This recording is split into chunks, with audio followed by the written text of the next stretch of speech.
Hello everyone, my name is Gabriella and you're welcome to the Sankofa Pan-African series.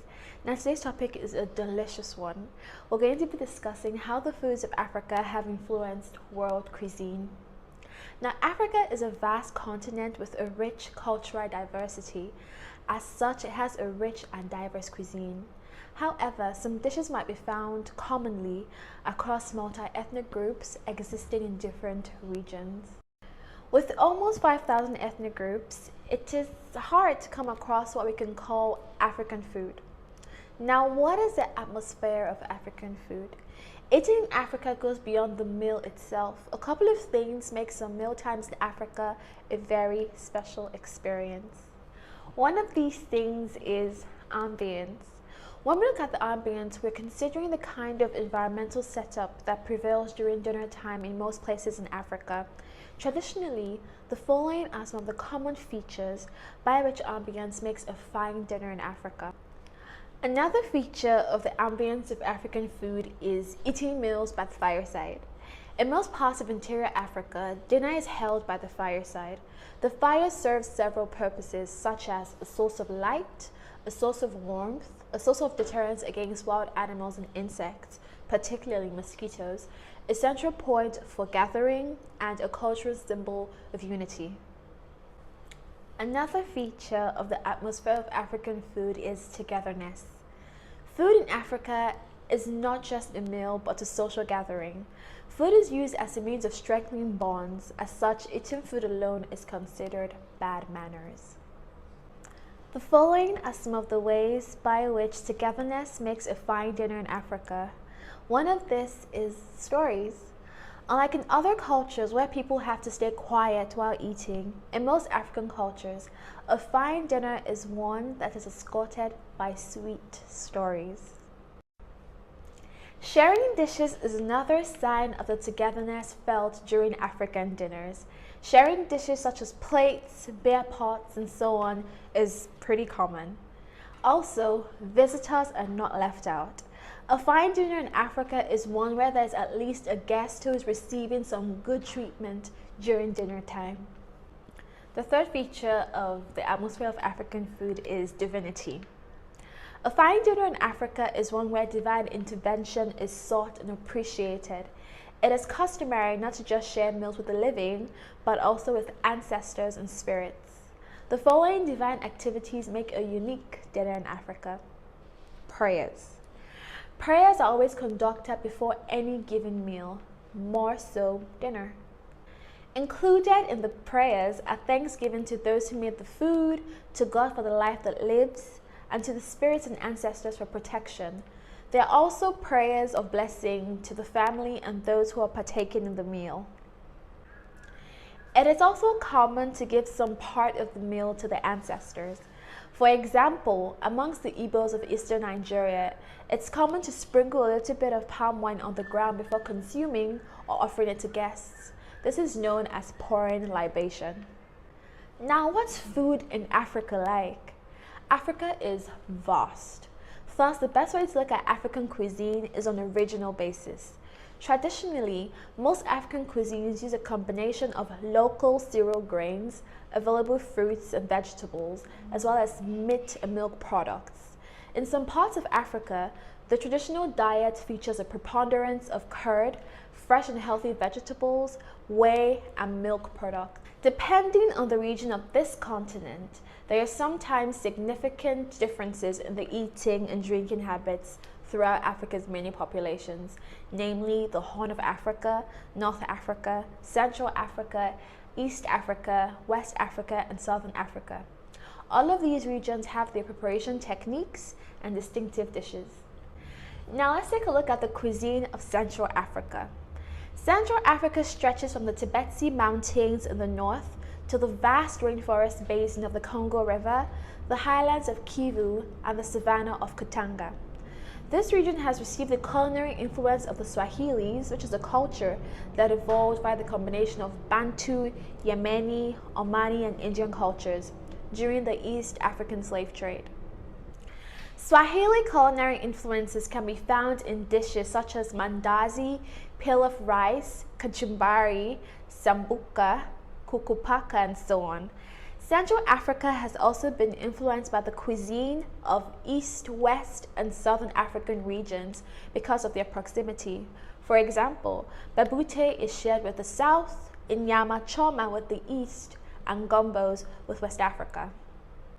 The main ingredients are plantains, cassava, rice, kwanga, which is cassava dumpling, and yam. Fufu-like starchy foods are usually made from fermented cassava roots, but they can also be made with plantain, corn, maize, and yam. Fufu is served buffet style with grilled meat, fish, stews, and greens. A variety of local ingredients are used while preparing other dishes like spinach stew cooked with tomato, peppers, chili, onions, and peanut butter. Eastern Central Africa is also one of the few regions in Africa that uses potatoes as one of its main bases, since potatoes grow so easily in the region.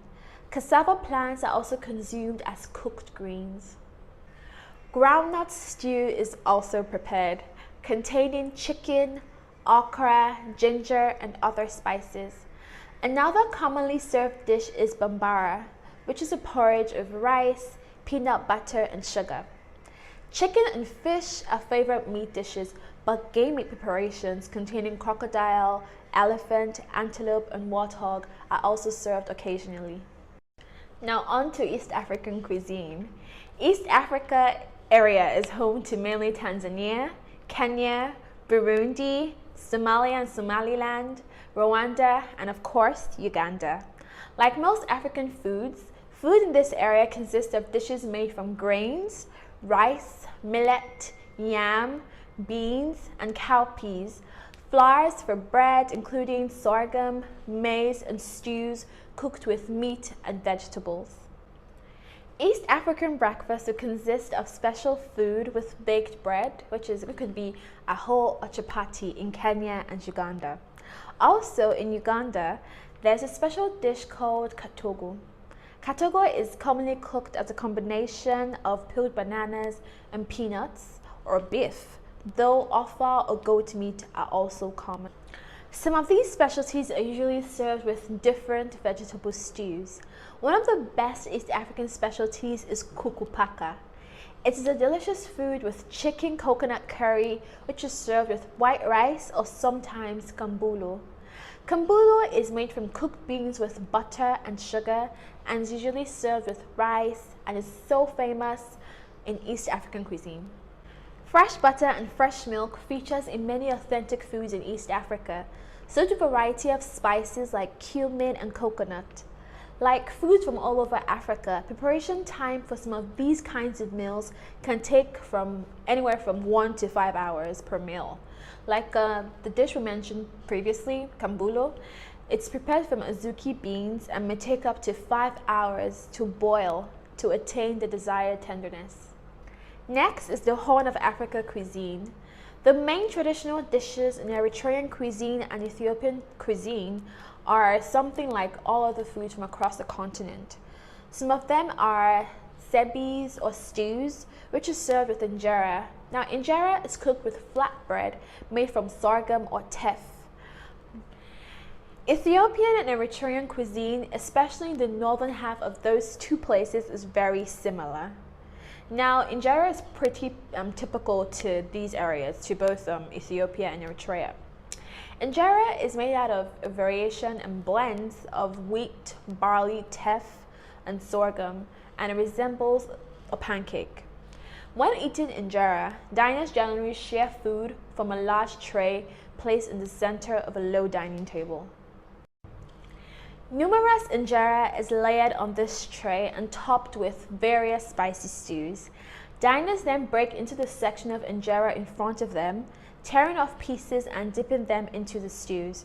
Now, injera isn't eaten with utensils, rather it is used to scoop entrees from side pots and pans.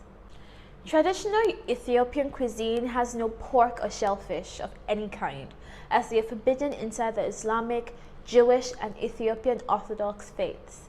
It is also very common to eat from the same dish at the table with a small grouping of people. Rice is also a very common dish, the most famous probably being basmati.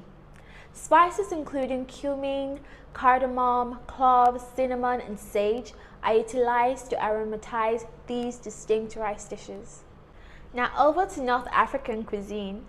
North Africa lies along the Mediterranean Sea and encompasses within its fold several nations, including Morocco, Algeria, Libya, Tunisia, Egypt, and Sudan.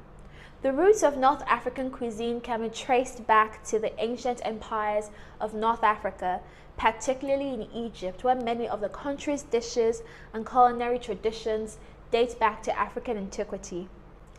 Most of the North African countries have several similar dishes, sometimes almost the same dish with a different name. The Moroccan tangia and the Tunisian koucha are both essentially the same dish, which is a meat stew prepared in an urn and cooked overnight in a public oven, sometimes with a slight change in ingredients and cooking style. To add to the confusion, two completely different dishes may also share the same name. For example, a tangine dish is a slow-cooked stew in Morocco, whereas the Tunisian tangine is a baked omelette or a quiche-like dish. There are noticeable differences between the cooking styles of different nations, from the sophisticated, full-bodied flavors of Moroccan palace cookery to the fiery dishes of Tunisian cuisine and the humbler, simpler cuisines of Egypt and Algeria. Next, we have Southern African cuisine. The cooking of Southern Africa is sometimes called rainbow cuisine, as the food in this region is a blend of many cultures, indigenous African societies, European and Asian. People here were defined to some extent by the kinds of foods they ate. The Bantu speakers ate dishes of grain, meat, milk, and vegetables, as well as fermented grain and fermented milk products, while the Khoikhoi, which are Khoisan cattle rearers, ate meat and milk, and the San hunted wild animals and gathered wild tubers and vegetables. In many ways, the daily food of native South African families can be traced to the indigenous foods that their native African ancestors ate. The Khoisan ate roasted meat, and they also dried meat for later use. The influence of their diet is reflected in the universal Southern African love of barbecue, generally called in South Africa by its Afrikaans name braai, and biltong, which is dried preserved meat. The traditional beer was ubiquitous in the Southern African diet, and fermentation added additional nutrients to the diet. It was a traditional obligation for any family to be able to offer a visitor copious amounts of beer. Beer brewing was done by women, and the status of a housewife in pre-colonial Southern Africa depended significantly on her skill at brewing delicious beer.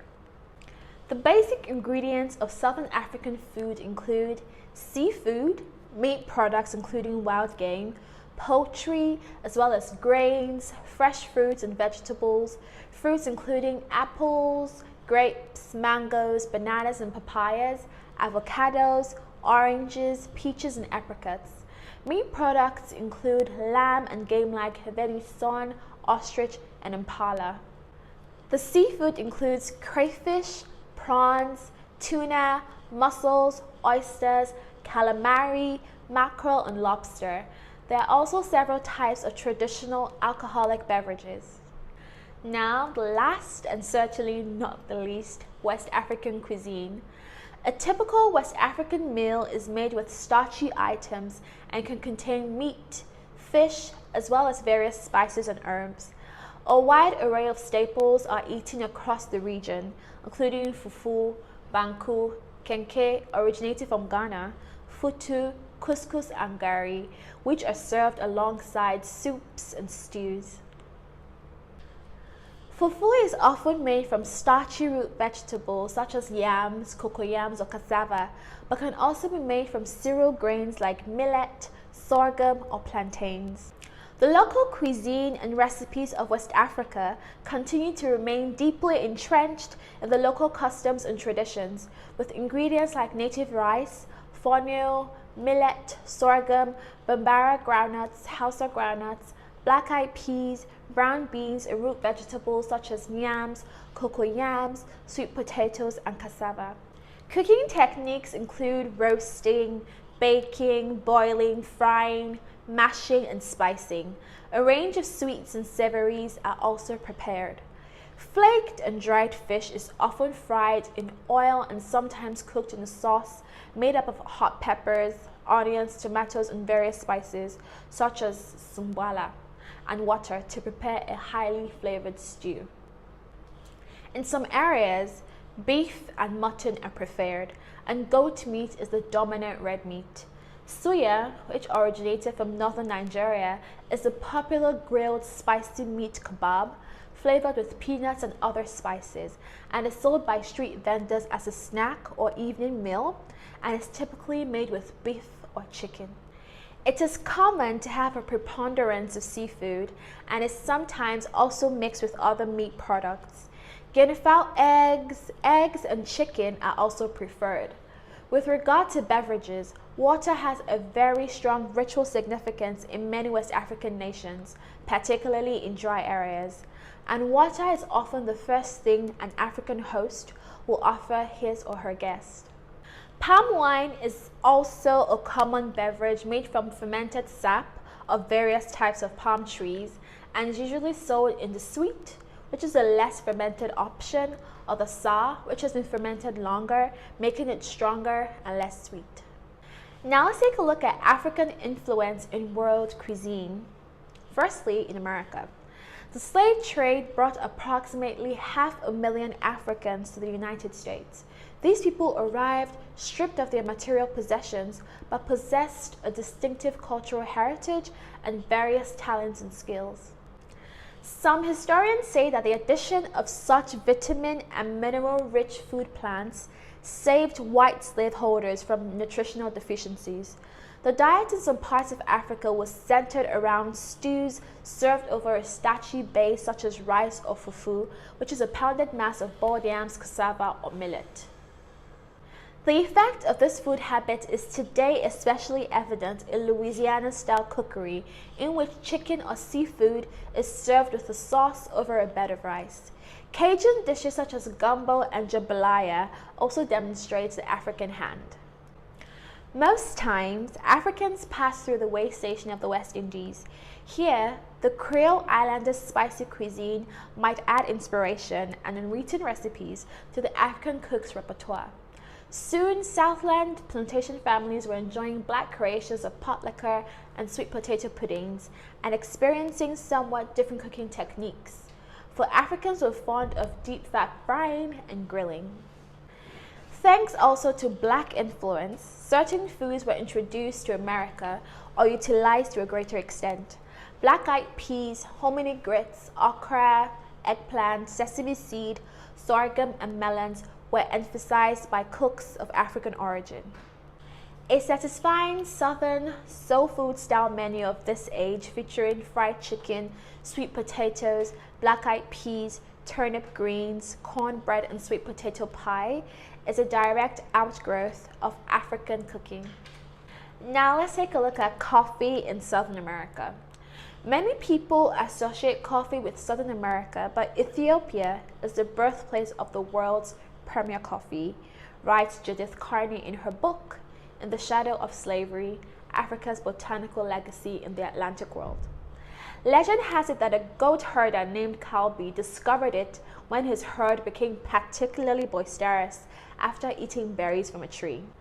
Whether that is true or not, how to take a coffee bean, know when and how to roast it, and turn it into a delicious beverage involved a deep cultural knowledge system of growing and brewing varieties from the Ethiopian highlands where it originated, says Carney. When Europeans reached East Africa, Yemen, Saudi Arabia, and the Emirates in the 16th century, they encountered coffee houses and culture around the drink. But given the racial prejudice against Africans honed during the transatlantic slave trade, and the fact that coffee had become so central to Muslim culture, Europeans attributed the art of making the drink and profusion of coffee houses to Muslim societies. Carney says in her book, the The popular image of Africa today is of a hungry continent, yet it's because of African crops and slaves' agricultural practices that we eat, what, and how we do in America. Now we're looking at African influence on the cuisine of Mexico. Some Mexican dishes are made with ingredients that were brought from Africa to Mexico. These include rice, plantains, coffee, tamarind, as well as sesame seeds used in papianes. Even watermelons and yams came from Africa. Many people do not know about the African influence in Mexico. An article by the University of California lets us know that the second president of the Mexican Republic, Vincent Guerrero, was of mixed African descent. Then, Mexico was known as New Spain and was a key port of entry for slave ships. Eventually, they assimilated into the Mexican cultures, blending their food and way of cooking. Like America, the blending of cultural influences creates a rich array of foods that become favorites of the people and a rich part of the country's heritage. One of the foods they brought to Mexico was the humble peanut. Though not original to Africa, it was brought to Mexico by Africans. They used peanuts in meat stews, vegetable and fish dishes, and in pastes. Often peanuts were mixed with onions and chilies to form a sauce-like salsa. These sauces are used for chicken and pork. Peanuts are also used in desserts, drinks, ices, and ice cream. Africans also brought plantains, which are used to make dough for gorditas, tortillas, and empanadas. But it doesn't stop there. Africa also introduced tropical roots like the yuca, malanga, taro, and sweet potato to Mexico. They were cheap and easy to grow. They were used in garlic and tomato sauces, dessert fritters, and sweet tamales. Sometimes they combined the roots with fruits like coconut and pineapple for desserts. Finally, let's take a look at Brazil. Acarajé is a type of fritter made from cowpeas. It is the most popular street food in the northeastern state of Bahia in Brazil. The recipe for acarajé was introduced to Bahia by slaves who came from Yoruba land during the colonial period.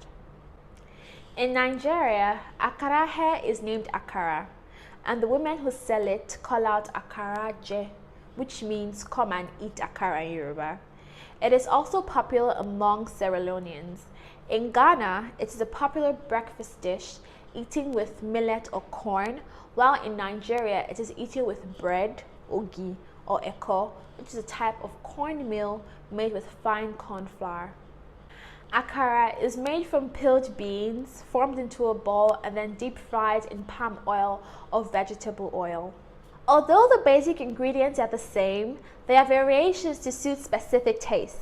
Acarajé is made with cooked and mashed black-eyed peas, seasoned with salt and chopped onions, molded into the shape of a large scone, and deep fried in palm oil in a wok-like pan in front of the customers, stuffed with spicy paste made from shrimp, ground cashews, palm oil, and other ingredients. In Brazil, acarajé serves as both a religious offering to the gods in the Candomblé religion and as street food. As an essential ritual food used in Afro-Brazilian religious traditions such as Candomblé, it is offered to the Orisha Eshu. They vary in size based on their offering to a specific deity. Large, round acarajé are offered to Songo. Smaller ones in form are offered to Iyansa. Small fritter-sized acarajé are offered to Eres or child spirits. Now, acarajé is used in candomblé rituals in the states of Bahia, Rio de Janeiro, and Pernambuco. Acarajé was listed as a federal immaterial asset by the National Institute of Historic and Artistic Heritage in 2004. The role of baianas, these are the women who prepare acarajé, was also recognized in the same act. Africa has contributed so much to the world's cuisine as we know it today. From rich and savory spices to the introduction of certain foods, Africa's impact cannot be overlooked. The vastness and diversity of African dishes are just like the continent itself. Each part of the continent brings its delicious uniqueness that is untasted anywhere else. I hope you found this interesting and informative. Please give us a thumbs up, share this video with your contacts, and subscribe to our channel. Thank you so much for watching. Goodbye.